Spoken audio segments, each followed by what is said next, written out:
Hoje é dia 13/6/2022, são 9 horas e 25 minutos, segunda-feira, 14 graus, um dia claro, mas nublado. Nós estamos realizando o culto cristão no lar e optamos nesta fase pela leitura desta obra, Universalismo Crístico. Universalismo Crístico. É uma obra canalizada por Roger Bottini Paranhos. Roger Bottini Paranhos nasceu em Porto Alegre, capital do Rio Grande do Sul, onde reside desde 1969. Formado em administração de empresas pela PUC e pós-graduado em Sistema de Informatização e Telemática pela Universidade Federal. Trabalha no Banco do Rio Grande do Sul como analista de sistemas. É médium desde a infância, quando passou a perceber a presença de espíritos necessitados e, posteriormente, de instrutores da espiritualidade maior, que o convoca para o trabalho que ora realiza através da divulgação de verdades imortais. Atualmente dedica-se, em especial, missão de promover e divulgar a visão espiritual do terceiro milênio, universalismo crístico, que é justamente o tema central deste livro, Universalismo Crístico. Roger Bottini Paranhos, ele tem um site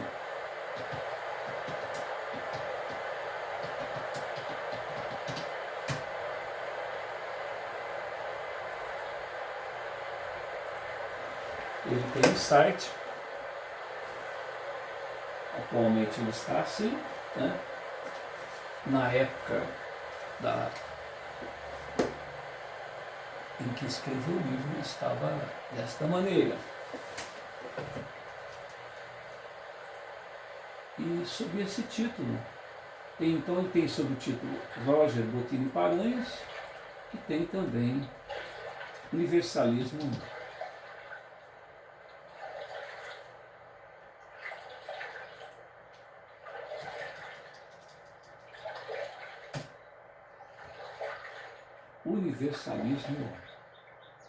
Crístico.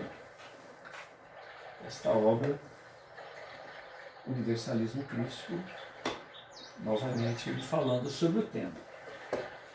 Então nós estamos lendo o livro dele,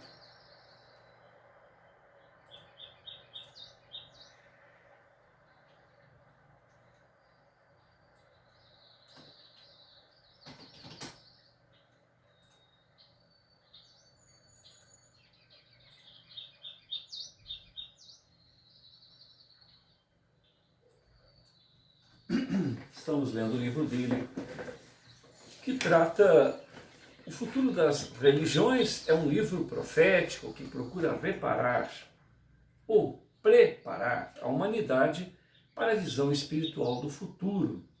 A busca consciente de espiritualidade em oposição à submissão religiosa atual que escraviza ao invés de libertar. Adotando uma metodologia simples e filosófica baseada em 3 alicerces principais. O primeiro deles é o amor ao próximo, que é a mensagem exarada, vivida e pela qual o Cristo de Deus enviou Yahshua ben Yosef, Jesus, filho de José, à Terra, onde ele, para reencarnar, se preparou durante 1000 anos, reagrupando em si as energias, as moléculas, as camadas do corpo espiritual para que pudesse novamente acessar o veículo físico. E aqui, atendendo a uma programação maior, trouxe a sua mensagem, que se resume em amar. Amar-se, amar ao próximo e amar ao Pai.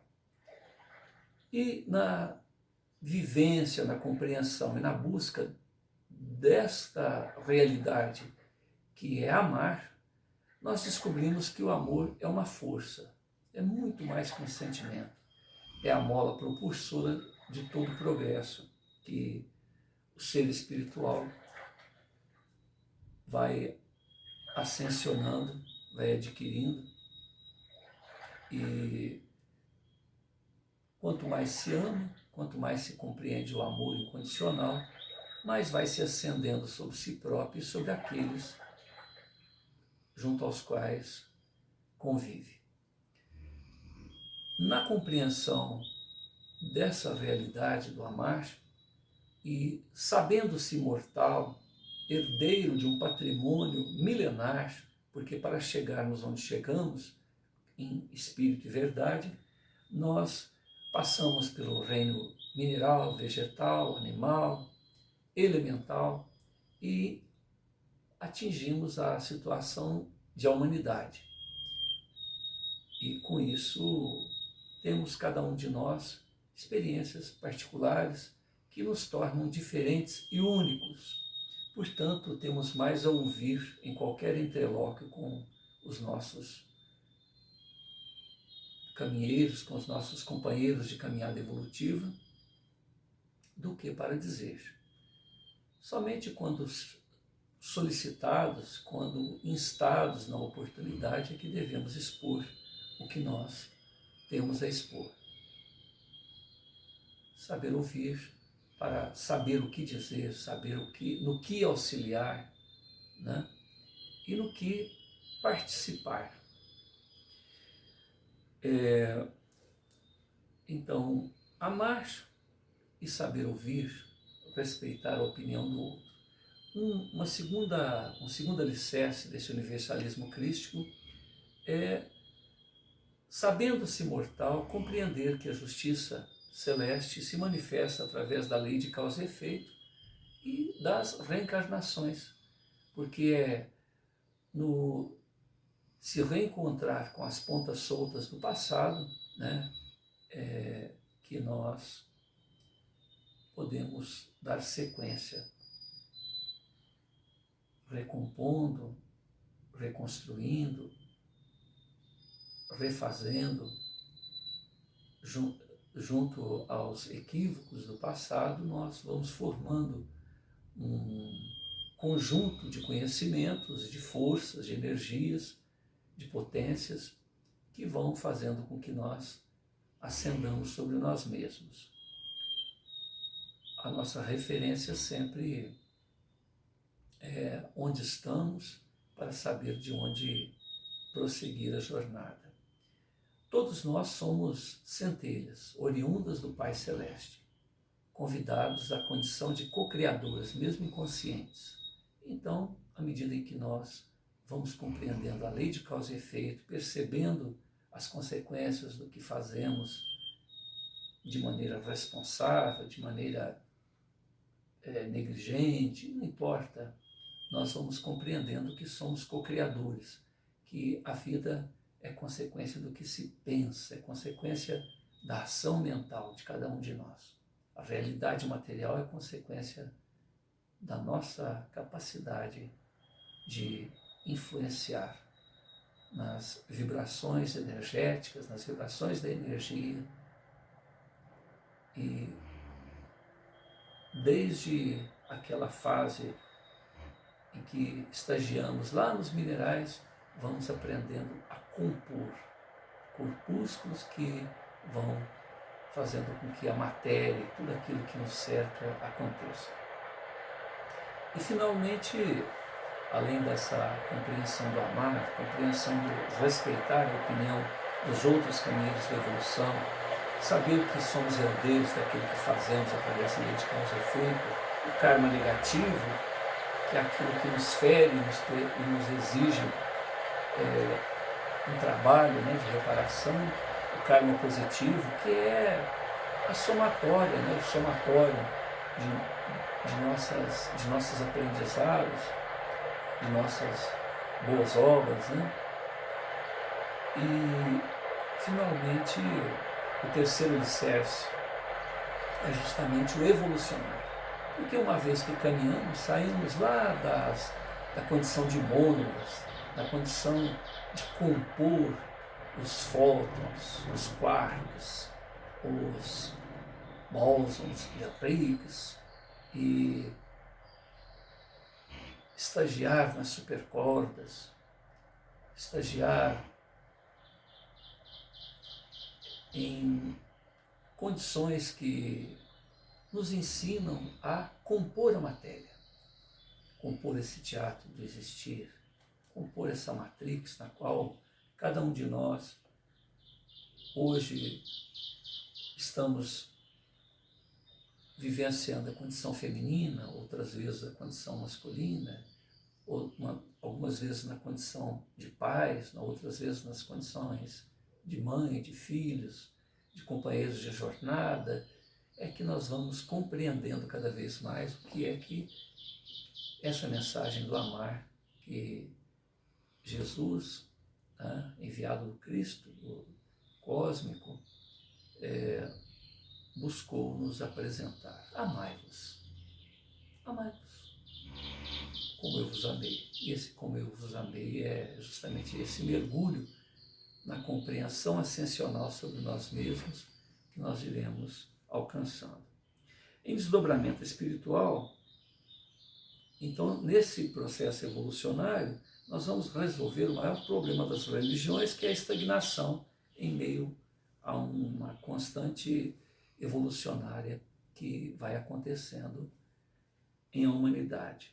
Em desdobramento espiritual, Roger visita as esferas espirituais superiores e as regiões sombrias do astral inferior, para obter opinião de mestres de luz e magos negros sobre o tema universalismo crístico. Em uma segunda parte, narra a ação dos precursores da nova era para implantar na Terra a visão espiritual do terceiro milênio, com uma leveza e idealismo emocionantes. O jovem Rafael, que é um personagem fictício, orientado pelo alto ao lado de sua alma gêmea, Érica, impressiona multidões com a sua sabedoria e lucidez espiritual, inspirando os idealistas e silenciando ortodoxos mais retrógrados. O livro funde os estilos já apresentados em Sob o Signo de Aquário e a História de um Anjo, e, como diz Hermes no prefácio, todo aquele que deseje ou que desejar ser livre à busca da verdade, nos siga nas próximas páginas. Hermes também diz que o homem nada sabe, mas é convidado a tudo conhecer. Então nós estamos na página 190, onde há uma exposição de Rafael, que é esse precursor da Era Nova, o João Batista do terceiro milênio, informando a respeito de valores,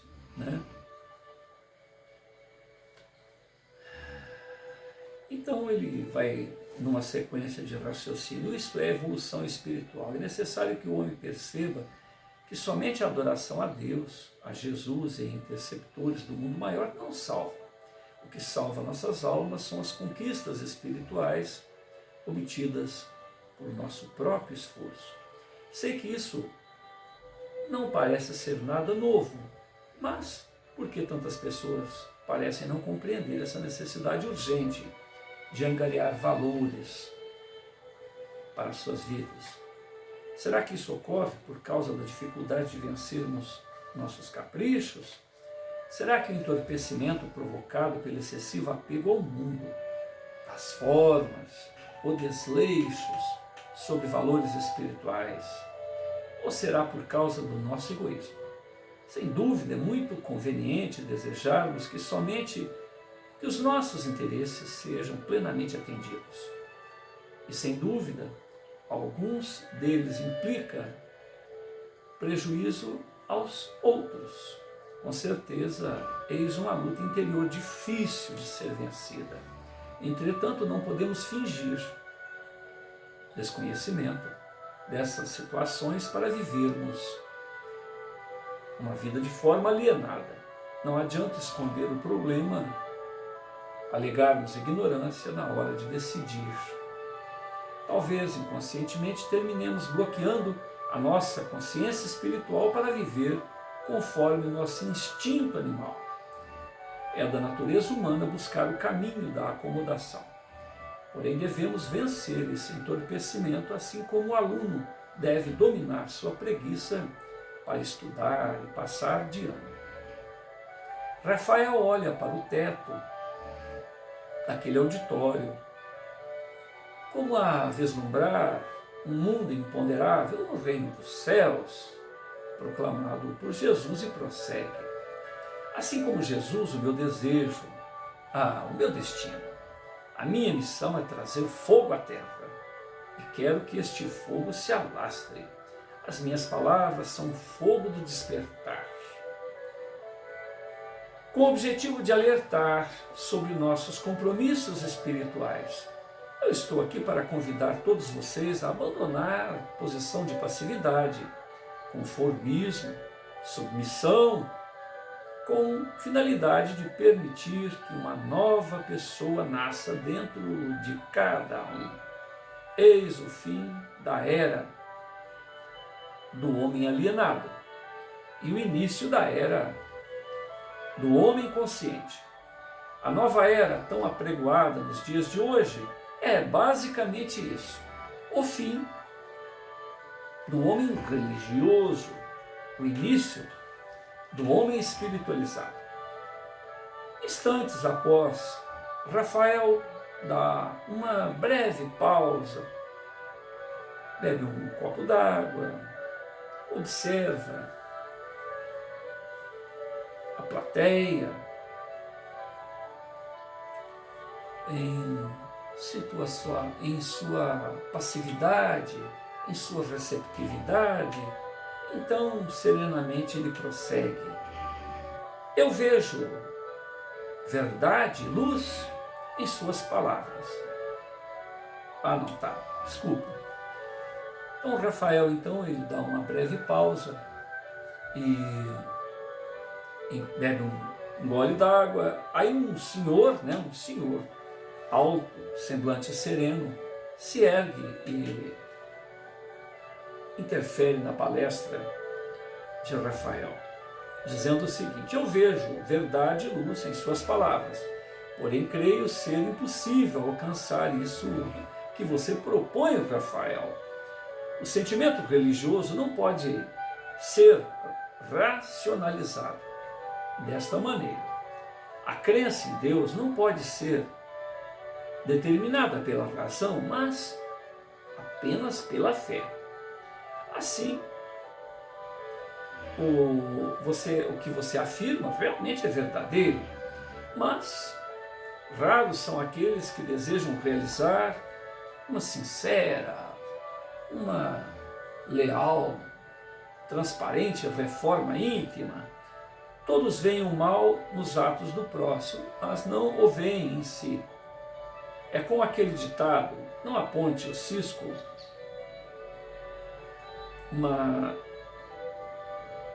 mas o galho que obscurece a própria visão. O sincero rapaz sacudiu a cabeça em sinal de negação e completa com tristeza no olhar. Cada um tem a sua verdade, a sua forma de ver as coisas. Para mim, o que você diz é algo cristalino, inconteste, mas a maioria da humanidade será refratária. Terá a intenção de querer distância de suas palavras. Rafael concorda com as palavras do interessado espectador e assim o diz: você tem razão, já conversamos aqui a respeito do tema. Em outras ocasiões, toda nova mensagem espiritual sempre sofre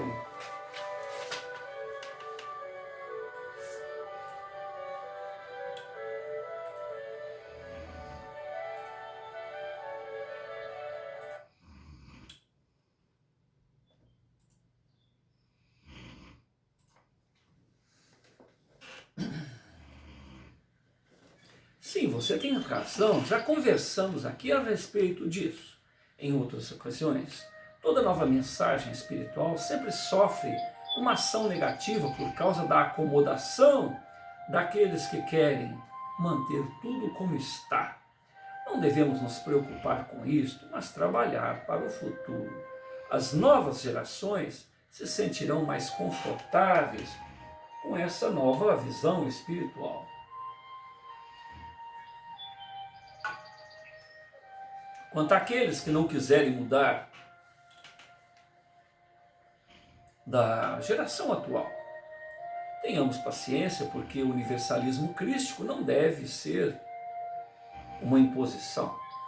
Quem desejar viver até o fim de sua vida dedicado exclusivamente à sua maneira religiosa, deverá ser respeitado e compreendido sempre.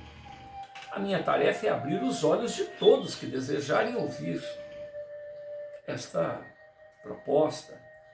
A decisão de transpor esse novo mundo é uma decisão individual.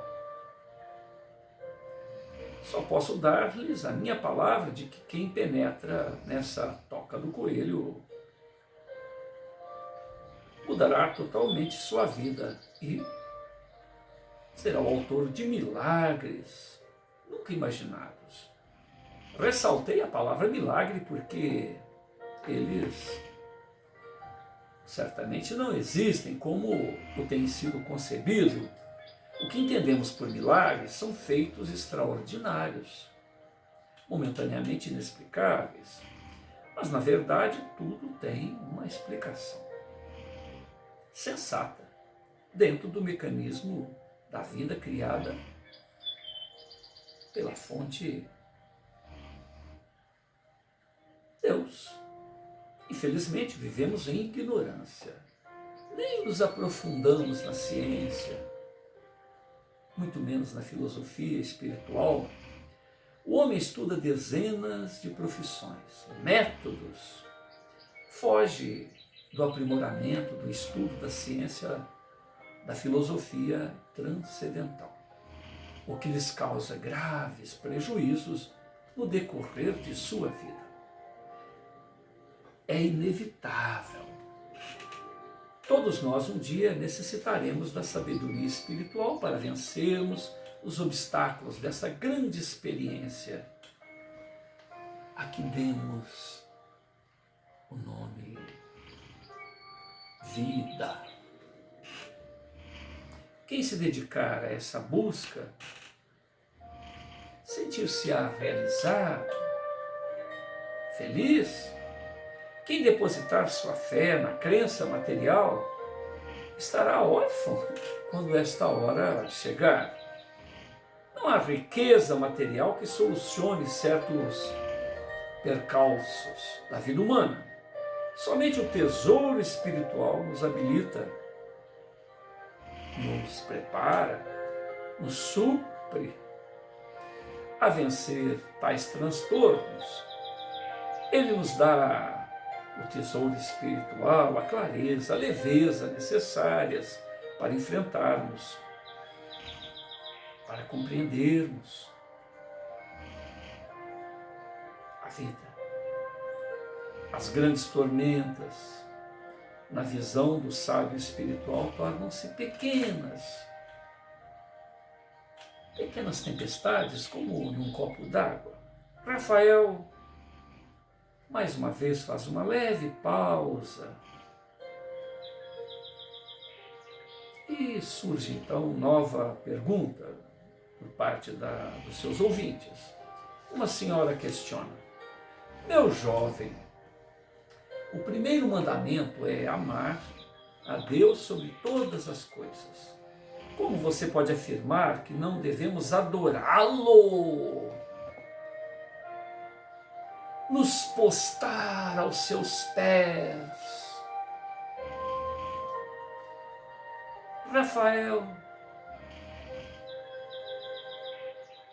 medita e assim lhe responde: nobre senhora, quando afirmei que não deveríamos adorar a Deus, me referia ao gesto mecânico. Subjugação. Como a senhora disse, o mandamento é amar. Amar a Deus sobre todas as coisas. Amar não é adorar. A senhora adora os seus filhos ou os ama? Coloca-se aos pés dos seus rebentos? Em oposição, aliás, em posição, de idolatria, ou se esforça como boa mãe, em exemplos, em dignidade, para seus filhos e até seus netos. Assim é como o Pai, que rege a vida em toda a sua celeste obra. Ele não espera adoração, mas compromisso, honra, no que diz respeito à conquista de virtudes. Virtudes estas que ele instiga todos os filhos a almejar, a buscar, a adquirir. Quanto ao ato de orar, não afirmei em momento algum que o ato deveria ser descartado. Só gostaria de lembrar a todos que as linhas de comunicação espiritual, de pedidos para Deus, estão lotadas, mas as de agradecimento, estranhamente, tais linhas de gratidão estão ociosas. Uma impede muito, o homem implora muito e agradece muito pouco. E esta é uma triste realidade típica da humanidade inconsciente. Eis um comportamento que somente empobrece nossa alma. Quem muito agradece as bênçãos da vida vive em sintonia, em harmonia, em ressonância com as energias positivas. É feliz. É feliz. Quem vive a muito pedir,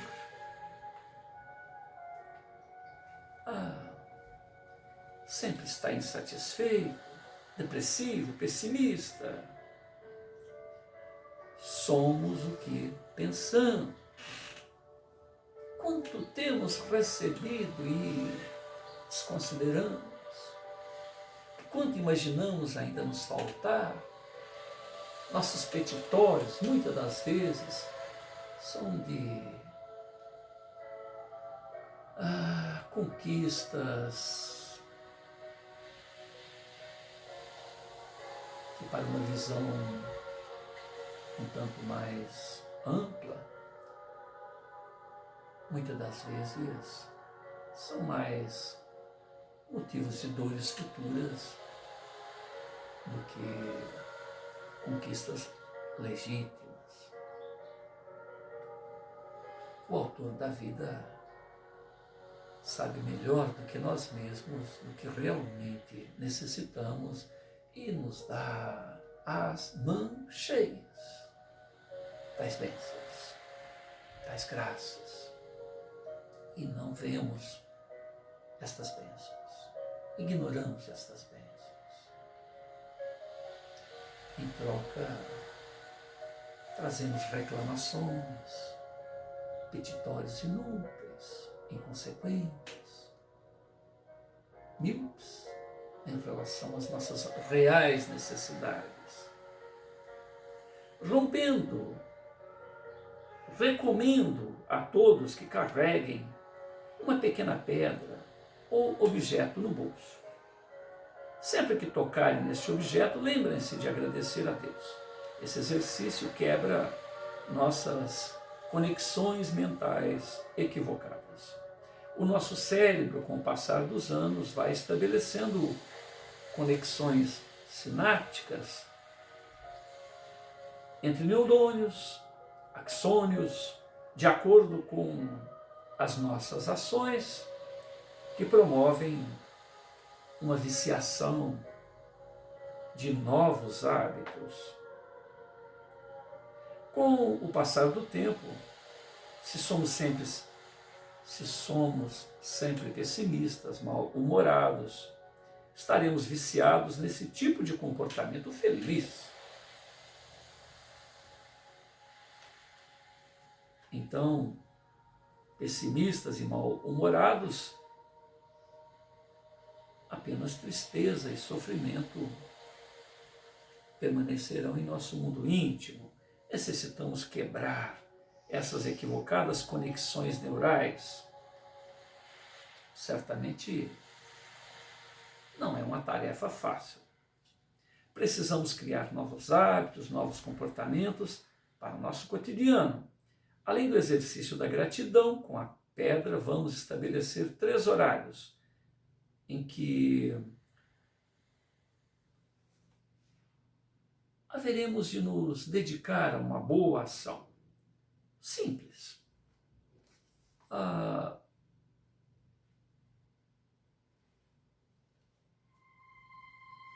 Perguntar a colegas, a caminheiros da evolução, a companheiros de jornada, pessoas de mais idade. Está precisando de ajuda? Posso ajudar? Essas pequenas ações mudam a nossa relação com o mundo. Lembremos-nos, somos espelho. O mundo reage às nossas ações na mesma medida. É dando que se recebe, já o disse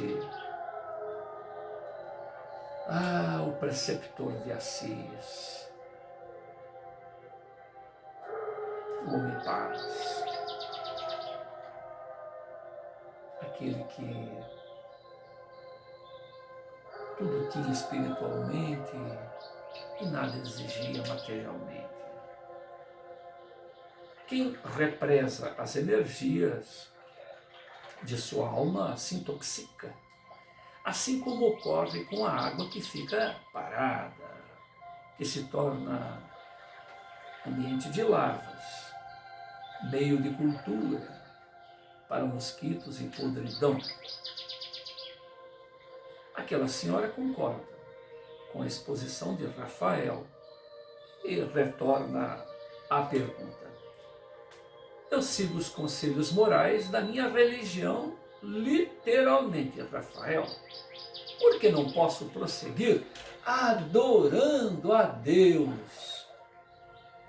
Adorar e gratidão. Façamos uma relação. Rafael sorri e lhe responde carinhosamente. Não estamos aqui para impedir ninguém de realizar os seus cultos. Estamos buscando novas reflexões sobre a utilidade dos rituais realizados muitas das vezes mecanicamente, inconsistentemente, com os motivos que motivaram a existência desses rituais. Eu fico feliz que a senhora esteja bem, esteja realizada nas conquistas de virtudes espirituais. E acredito que a senhora não adora Deus, apenas conversa com Ele. Assim como fazemos quando desejamos obter um conselho com o nosso melhor, fiel e onipotente amigo. A adoração a que me refiro É aquela adoração mecânica, vazia, inconsciente, sem reflexão, simplesmente por uma imposição de ser subserviente. Você já ouviu aquela expressão fazer para inglês ver? Fazer por fazer, como se tivéssemos medo de uma ação vingativa de Deus, que não toleraria nossa audácia de não submetermos a um código moral que nem sabemos ao certo se realmente foi oriundo de sua fonte. A essência do Evangelho do Cristo é bela, inquestionável. Inquestionável. Mas muitos dos costumes impostos pelas igrejas são ditados por questões culturais, sociais, rituais, conveniências da época em que foram exarados por algum vivente, momentaneamente revestidos da função sacerdotal, por um conclave.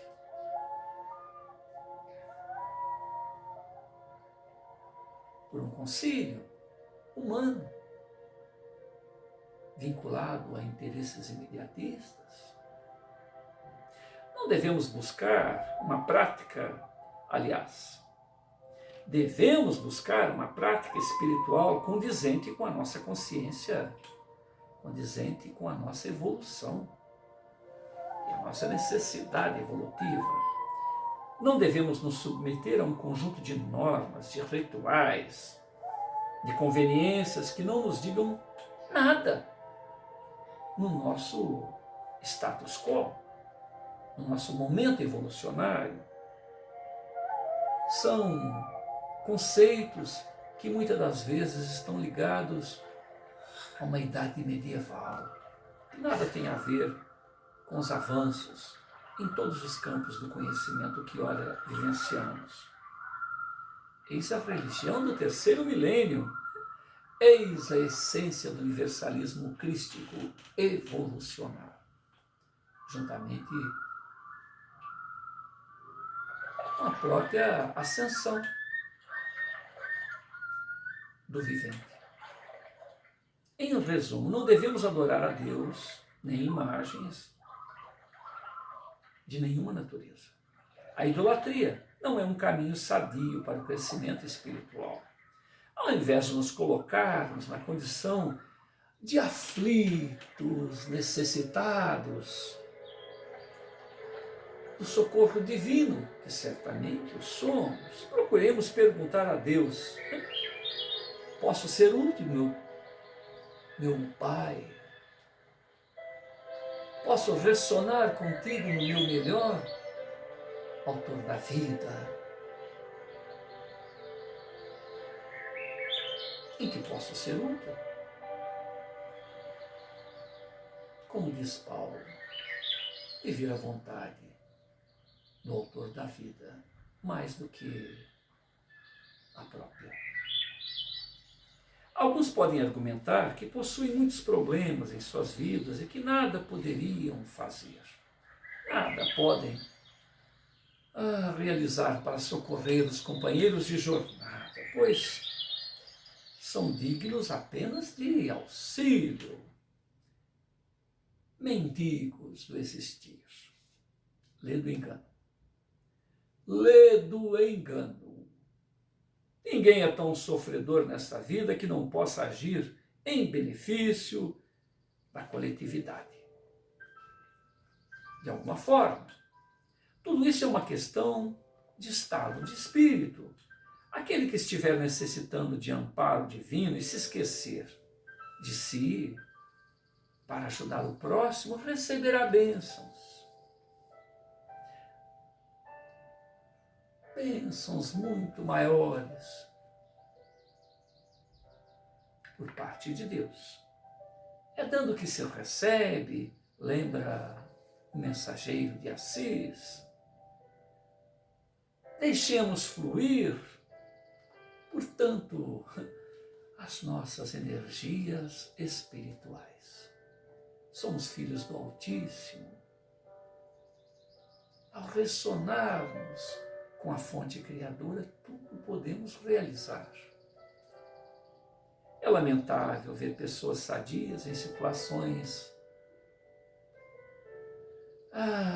de se amargurarem, de reclamarem, de dizerem que não podem agir a benefício de outrem. Todos podemos realizar algo, por menos que o façamos, em proveito dos outros.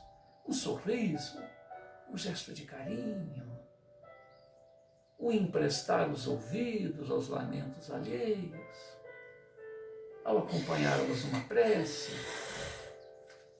ao dividirmos um pão.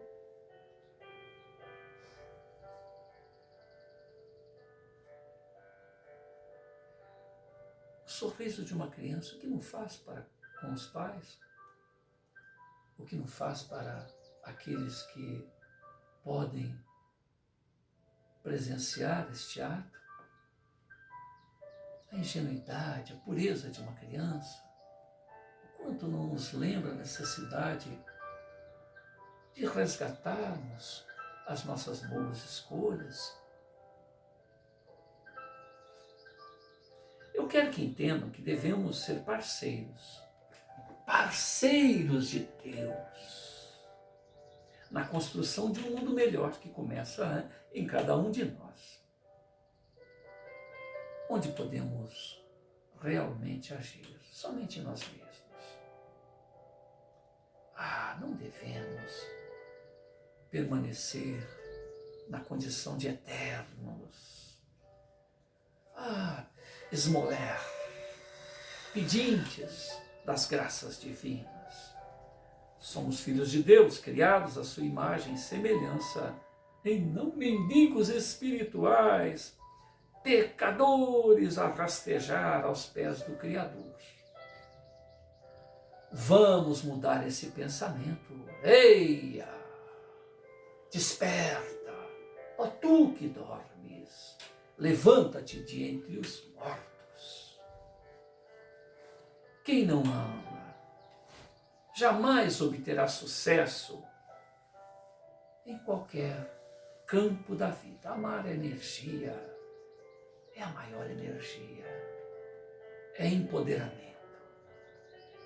Quero abordar esta questão também quando formos estudar a respeito da lei de causa e efeito, do karma, das religiões reencarnacionistas. É necessário reverter o entendimento do que é o karma. A sua função é explicar os porquês. Os porquês disso, daquilo, os porquês da vida. E nos motivar para corrigirmos nossas fraquezas. E jamais nos tornar ou se utilizar do tema para conformismos e para acomodações. Nós estamos à página 194 e vamos continuar a partir daqui na próxima etapa. Senhor Jesus, Hermes, Akhenaton, Ramatiz, gratidão pela oportunidade dessa reflexão. Roger Bottini Paranhos, gratidão por dividir conosco essas páginas. Pai Celeste, gratidão pela paciência e pelas oportunidades infinitas que nos oferece para que cresçamos e assumamos a nossa condição de caminheiros conscientes, de co-criadores responsáveis, de socorristas de nós mesmos e socorristas daqueles com os quais dividimos o existir. Agradecemos por essa oportunidade. E mais do que tudo aquilo que dissemos, mais do que tudo aquilo que lemos, que essas vibrações, que todas as mensagens que os amigos da Pátria Maior possam fazer vibrar, para que fiquem magnetizadas nessa gravação, possam acontecer. Para que cada um de nós, eu particularmente, ao rever esta gravação, possa manter a serenidade, manter o idealismo, o otimismo, permanecer no melhor de mim mesmo, diante de todos os desafios da vida. Porque todos nós somos convidados à condição de vivenciais do amar em cada átimo, em cada instante, em cada momento do existir. Muita paz a todos.